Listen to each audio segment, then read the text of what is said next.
Hello, everybody. It's Saturday night. Ivan and I are super party people. Yay! And this is why we're sitting at home on our couch on Saturday night and filming this vlog. We have super awesome social lives. Wait. Come on. We socialize all the time. Our work is to socialize and be around people all the time. It's okay we're doing this. Anyways. Yeah, it's okay, especially since today we're going to talk about something that we think is relevant and important. And a little controversial. And a little controversial, but you know. It's okay. It's okay. Once in a while, it's okay. And so what we're going to talk about is the whole Argentinian dancer versus foreign dancer kind of controversy. So let me set it up. And then Yes. I'm going to let Ivan talk. Besides that, I mean, sort of, for people who don't know, I'm Argentinian and Sara is Croatian. Yeah. So we're a mixed couple, like they say.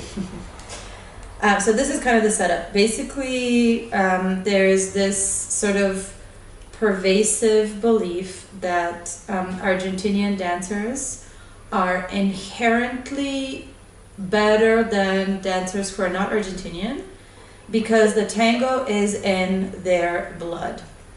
And it's not uncommon to have Argentinians come to a community and then everyone like kind of goes crazy about them because, oh my God, they're Argentinian, he dances so great. And it won't matter. And it won't matter actually what the real quality of this person's dancing is just more that the fact that they're Argentinian sort of makes them. If he has the label Argentinian, it's like, okay, it must be good. It must be good. That's one kind of piece of this. The other piece is the Mundial, which we were talking about in our last vlogs.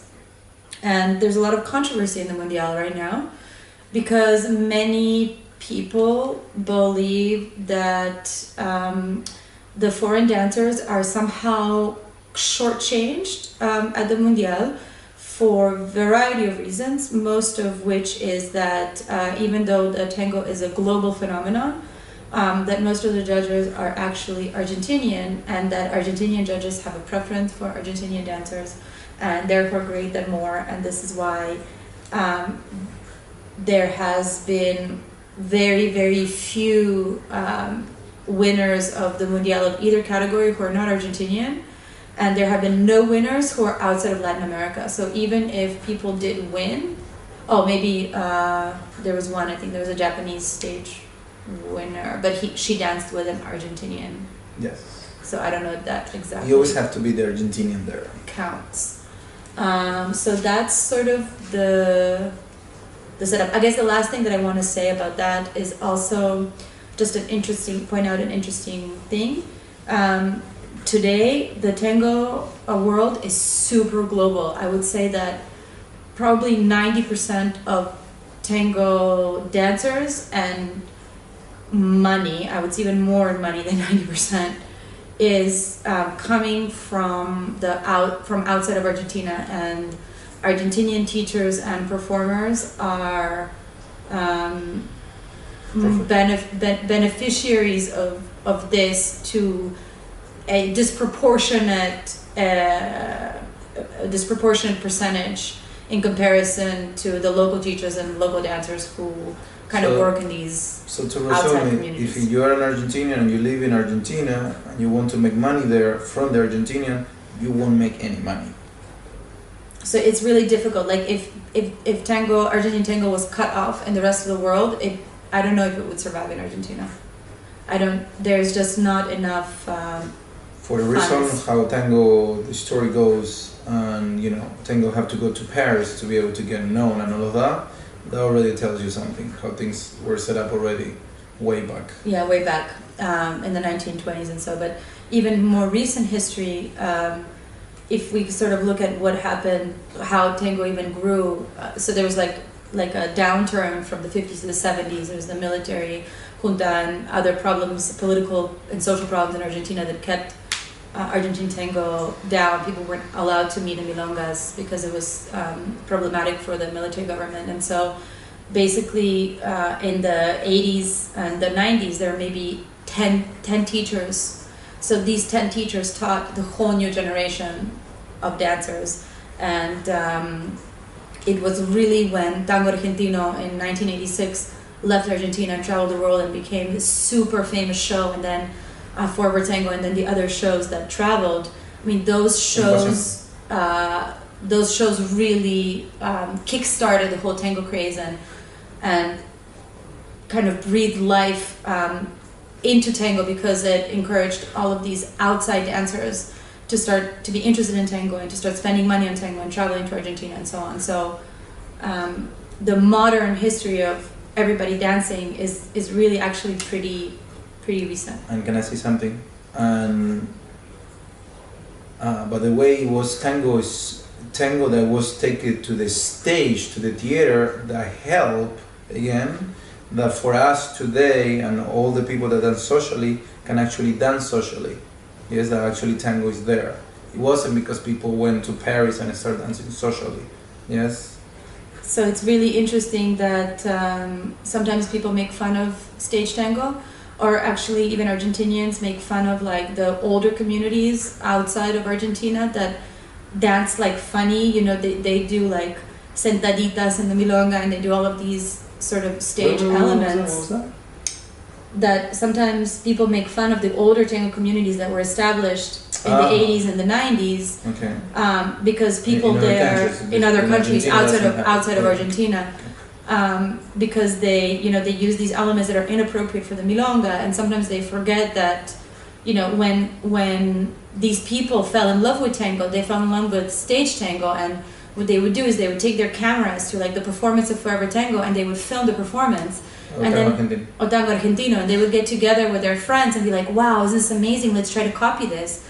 And there wasn't really any information. So in these older communities, some of the people who've been dancing for a longer time, you know, what their perception of tango comes from like a different time, and it might be a little anachronistic for us now, but in reality, thanks to those people and to the passion that they had for Argentine tango and the love that they had to spread the dance and learn it and, you know, want to dance it themselves, that's really what is fueling and allowing this whole community today to exist. So, you know, I think sometimes it's good to have some tolerance and some understanding and appreciation or a little bit of respect in general.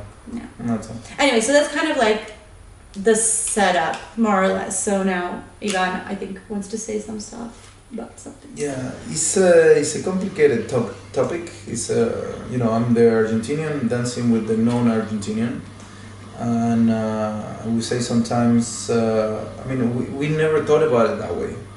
Honestly, we never thought about it that way until we had some situations that we were shocked that. I mean, we never thought that the whole Argentine versus non-Argentine it didn't matter. It mattered so much. We just thought, okay, we work really hard, we try to teach well, and we work on our dancing, and we learn, etc., and then, you know, you get to work, you get to do all the things that you want to do. Yeah.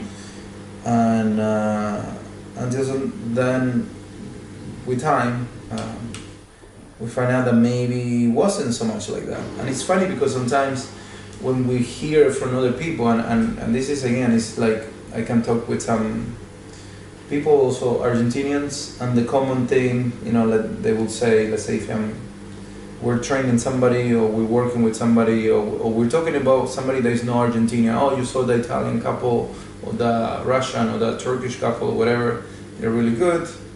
And they're like, yeah, you know, they're so technical, they're so clean, all of that. And then they're like, lástima, you know, like, unfortunately, too bad that they're missing the Argentinian flavor. And this is really a super common saying for many Argentinians. And with time, you know, like you hear it, you hear it, you hear it, you hear it, but then when you start to hear it more and you try to understand what do you mean by it. I mean, I can kind of understand some things of it, but what do you really mean by it? Because thinking more about it is like how much of that is true and how much is that you're saying it because you have nothing else to say. You have nothing else to say. You can't criticize anything about what they're doing. They're dancing beautifully, they're dancing musically, they're dancing technically. Because don't get me wrong, or don't get us wrong, it's just like we're really technical, and but we like the really artistic part of it also, and like, you know, like everything that is around, and we don't care what's the nationality. Obviously, there is this thing with Argentinians that we can say that we've been doing it longer, and there are some things in the culture that are important that make, let's say, the tango dancer look in a particular way or express themselves in a particular way. But the truth is, like, do we have to express ourselves on that particular way because that's how it was set up maybe many years ago, and maybe we don't even know if that was the expression or that was like the idea. Obviously, you know, tango have passed on and on and on from teachers to teachers, and many teachers even say now it's like whatever information it was passed on to you, in the moment you took it, you modified it, and then you pass it on into somebody else, and then that person did the same thing. They took it and they modified it. So how much of how things used to be we do now, I don't know. Yeah, I mean, really. It's like a really interesting thing. It's like, okay, so is Argentine tango a dance that reached its sort of golden age, meaning the fulfillment of its stylistic potential, musically and movement-wise, because there's nothing new in the movement since, you know, the 1950s. Maybe there's some more extreme movement, like the more off-axis stuff. But everything that we do today, people are pretty much doing in the 1950s. There's really nothing that's new. Guaranteed. That's, you can talk to anybody. I mean, there's Piazzolla from the 70s who mixed more jazz in, but really pretty much everything was already there. So is Argentine tango a sort of a preserved form that Argentinians in the 1950s developed and danced in a very specific way, and then the whole purpose of the dance is to maintain that expression and styling? But then we have to think about that, right? People in the 1950s had certain social customs that are very different from the social customs we have today. Yes. This is why you would ask a man if you can dance with his wife, because you couldn't ask her directly. For example, clothes were more restrictive. Men wore suits, so there is a certain movement that's more restricted. You can't really lift your shoulder, because if you lifted your shoulder, you would also lift your suit. Well, there are some things extreme that maybe they feel a little bit uncomfortable. It's like, there's a lot of women things couldn't open their legs a whole bunch because their skirts were pretty narrow, and even with the slit in the back, you couldn't reach like a full open side step. So if we think about like tango, then it's because it's a social dance, because it comes from social expression, and normal people who are not trained dancers, their customs determine what the dance was. But guys, like, that was in the 1940s. We are not in the 1940s. We're in 2017 now, and things have changed a lot. So it's a super interesting question. Like, is the purpose to sort of conserve and preserve these ideas, these mores, these customs, and then express them in the dance? I don't know. For me, personally, dance is the expression of all of your life experiences. When you dance, the dance is a sum of all of your parts, plus some magic of conversation which you share with your partner.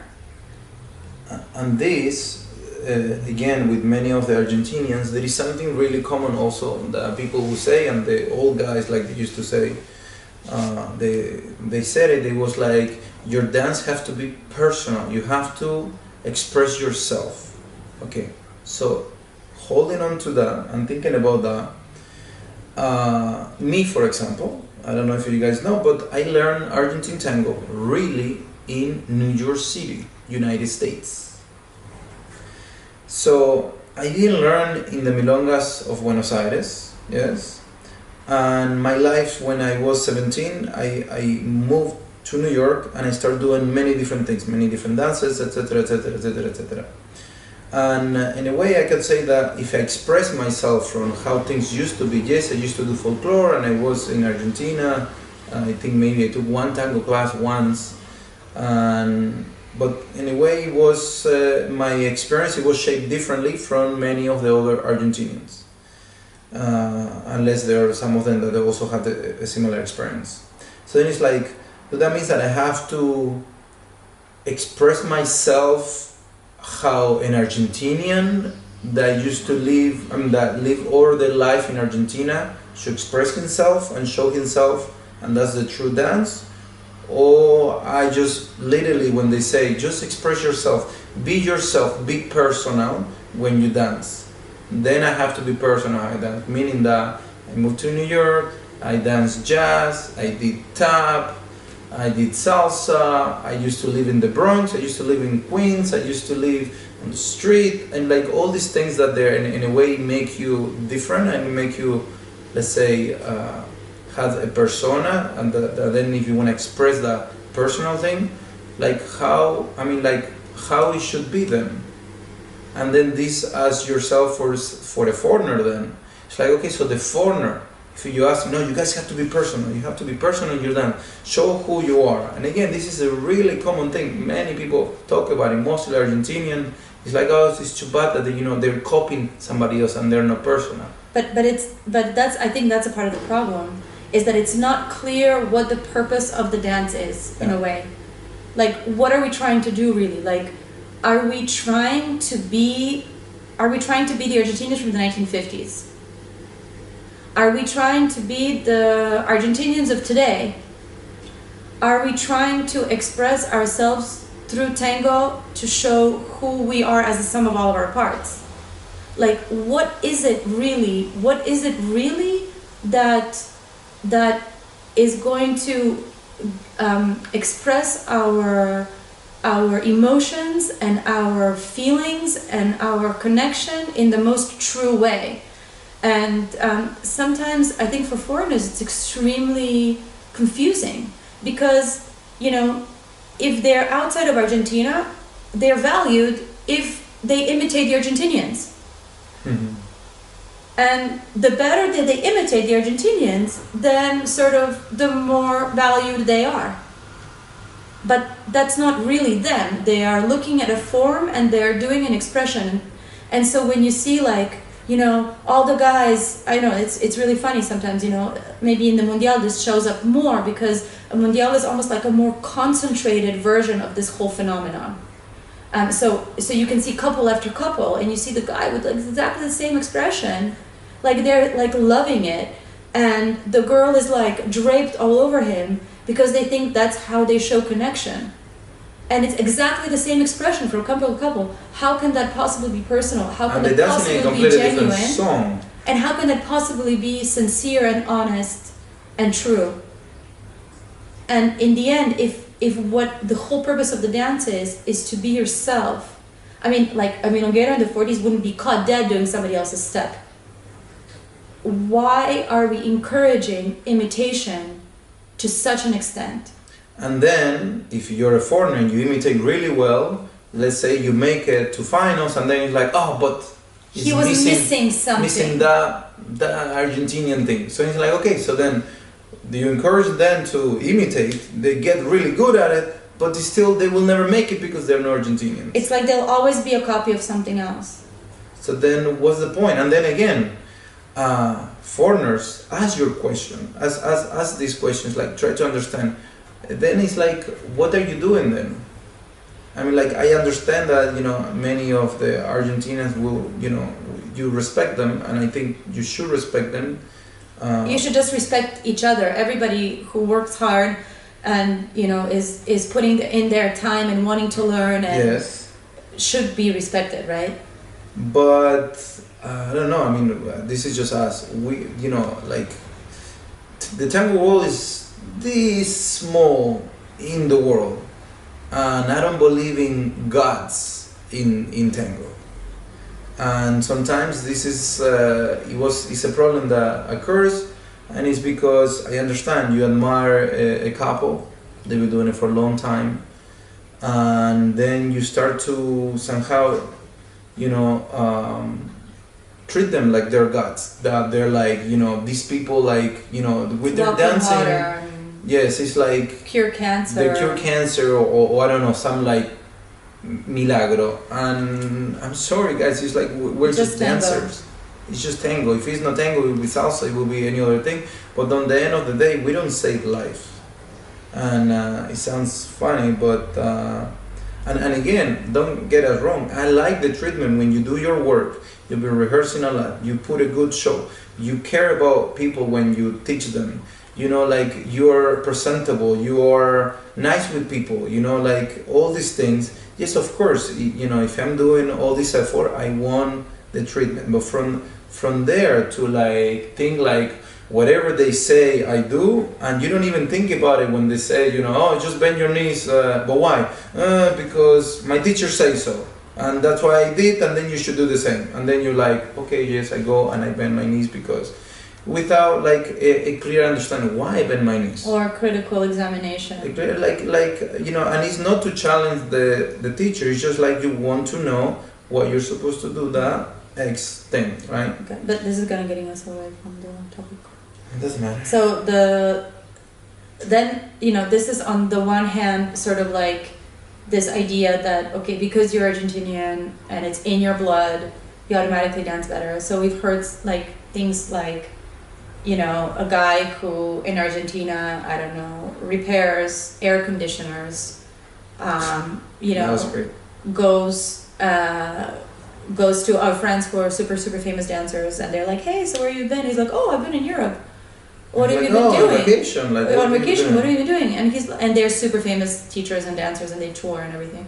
He's like, oh no, I was like, I was in Europe and I was like teaching tango. And they're like, what have you been doing? Oh yeah, people there love it. I just go, I say I'm Argentinian, and they just, I teach them a few things. I teach them, like I show them a few things, and I make a bunch of money. And they just couldn't believe it. And this is on the one part, sort of the cara dura. I don't know how do you say that, the balls, I guess, of somebody who is not obviously a professional, but who feels no compunction at all to go and pretend that they are something they are not, on the one hand. But on the other hand, it's also a problem of the foreigners. It's a problem of the Europeans. It's the problem of the Americans. It's the problem of Asians. It's like, if you take at face value, if you immediately give like a huge brownie point to somebody for their teaching or performing or whatever, just because they come with the label Argentinian, and you give them credit immediately, then you are bound to be taking advantage of this in this way. Yes. And in Europe, in our experience, and I will tell you a story about our own experience, and it's a true story. It's about an organizer who called us and wanted us to work at his festival, and then we had discussed all the terms and everything like that, and then this organizer said, well, after a while he didn't get back to us, and I was like, well, what's going on? And then he said, well, I don't know what to do. Maybe you guys want to do this other deal with me because you're a local couple, and I'm like, well, how are we a local couple? We are 8 countries away from you. We're not local in your area. He's like, yeah, but you're not Argentinian. And I said, excuse me? Mm-hmm. And then, just to play devil's advocate, I said, well, Ivan is Argentinian.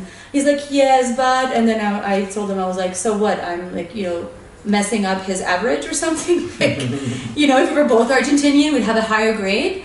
Why are you hiring us? Why are you hiring us? Are you hiring us for our dedication, for our teaching, for our performance, for our love of what we do, for our product? Or are you just hiring us because, you kind of want to say, well, they're kind of Argentinian? And then he said, well, I already have 3 Argentinian couples, and for me, honestly, this was really the first time in our career, and we've been doing this for a long time, for about 10 years, that I understood in a really visceral and very personal way the dichotomy between foreigners and Argentinians. Yeah. And I didn't really understand it before in this way, and I really understood it here.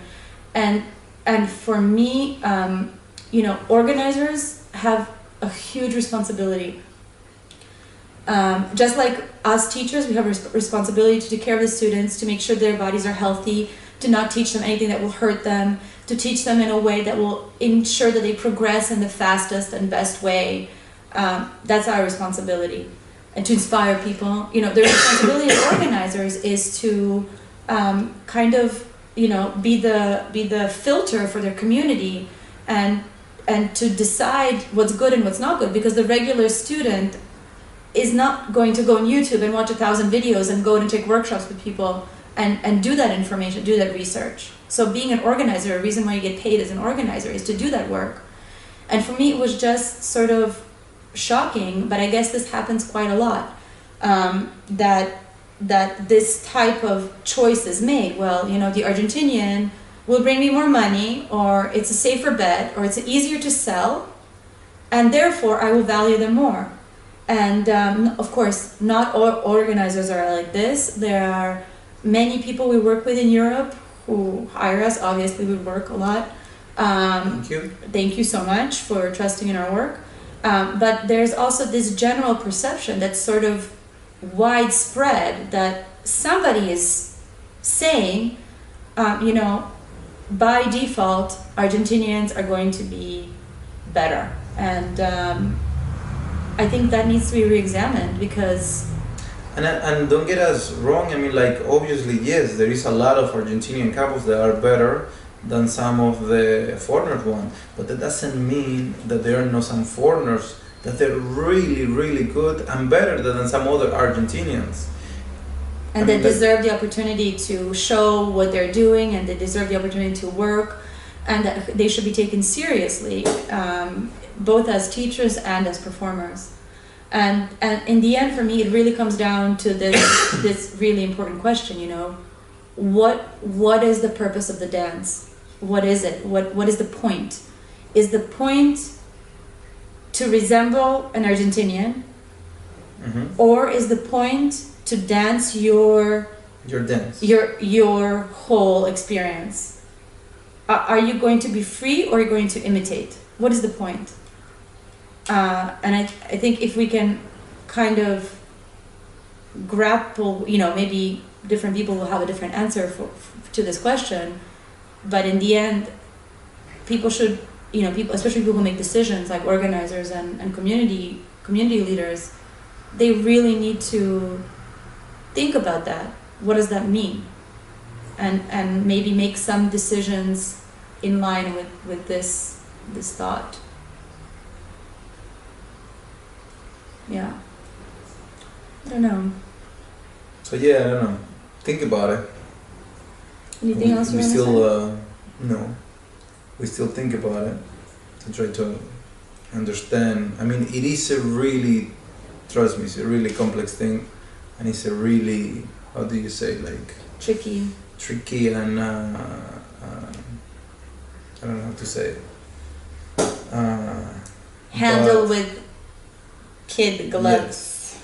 And again, I say, maybe I don't say it in person when it happens, because it takes me a while to get it. But for the colleagues or friends, that sometimes they will make some of the comments of it's too bad, it's missing the Argentinian flavor, it's not Argentinian. I dance with a Croatian, and it's my wife. So even if you think that way, you're willing to believe on whatever you want, unless you don't want me to answer in a really different way. In a way, you're talking about my wife. Yes. Yeah, but I don't think people actually think about that I think, you know, I speak Spanish pretty well, and Ivan and I have been together for a really long time, and I don't think most people in our circle of friends would consider me really to be foreign in that sense. I know, that's what makes things a little, it's like. But that makes the point even stronger. It's like, that's what I'm saying. Just because you accept somebody, does that make that distinction? Oh, she wasn't born in Argentina. Does that make it go away? I mean, for Ivan is the question of the fact that he, you know, yes, he learned with Argentinian teachers, but his whole experience, formative experience of learning tango, as mine, was primarily in New York. Does that, you know, shape us to be non-Argentinian? And I think from our dancing, yes, you can absolutely tell that we have a perspective that's not a traditional perspective, even if we enjoy traditional movement. So, but I think also that makes us personal, and that makes us honest, and that makes us unique. And I think this is why people like what we do, the ones who like what we do. So, I don't know. I think it's something that the whole community needs to discuss, because this is kind of what it comes down to, you know. It's really sad to say, but it's true, you know, money moves the world. And if, you know, this year already there were less couples competing in the Mundial in the salon category, and there were less couples competing in stage. And if foreigners decide that the Mundial is not worth their time and they stop coming, this will be devastating. Yeah, that's the end of the. That's the end of the Mundial. And this in is the way also, that it exists now, as a huge event. And this, as we're talking about the Mundial, for putting an example, this could happen the same thing with going into the Milongas. Have you ever been in Argentina when there are no foreigners? In May, for example. Have you ever been in May in Buenos Aires? There's no one there. There's like 40 people in La Viruta. Yes. I mean, it's... So, and I'm not saying, oh, well, we have to take care of the, you know, of the bank in a way, the foreigners, you know, so treat them well, give them other things that even if he, you know, like, it's not that, it's like, just really see for what they're doing and appreciate their work, and don't assume right away it's like, oh, it's foreigner. It's not good, because the Argentinian here must be better.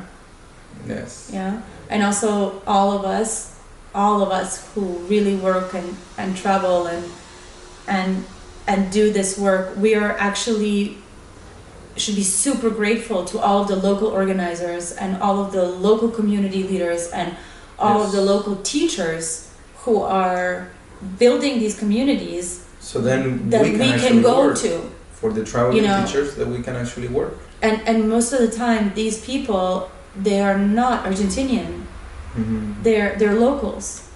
And they're doing this incredible work. So I think we should be extremely supportive of all of their efforts. Their efforts is what allows us to be traveling, and it allows us to perform, and it allows us to teach in a way that we're doing today. And I don't think we should speak about them in anything but respectful and grateful way for all of the work that they do, that we don't have to do because they do it. So just a few thoughts. Anyway, I think that's it for tonight. Way more for some of our videos, for our vlog. We will be talking a little more about maybe some technical stuff and some things that are personal of how we work. Yeah, I mean, I really want to talk about connection, and I want to talk about leading and following, but I think those have to be two separate vlogs because they won't fit into one. Yes. And also, we're really excited. You guys know that we're part of Tango Meet. We're excited that we're going to be filming more videos for Tango Meet in December. So there'll be new material coming out next year, and we're going to do a whole section on leading and following, which I know some of you have mentioned to us is not there, but it's not there for a reason. Yes. And, and for the ones that think is there, it's not there. We have never explained anything about leading and following, really. We have only described what we're doing, but that's not actually teaching you how to lead and follow. So, so thank you for tuning in. Thank you for looking. We look forward to your comments. to having a nice, respectful discussion about this. Yes. Don't be shy. Don't be shy, and we're not trying to insult or to offend anybody. So we hope the same for us. Thank you guys. Have an awesome night. From an Argentinian and a Croatian. and a Croatian.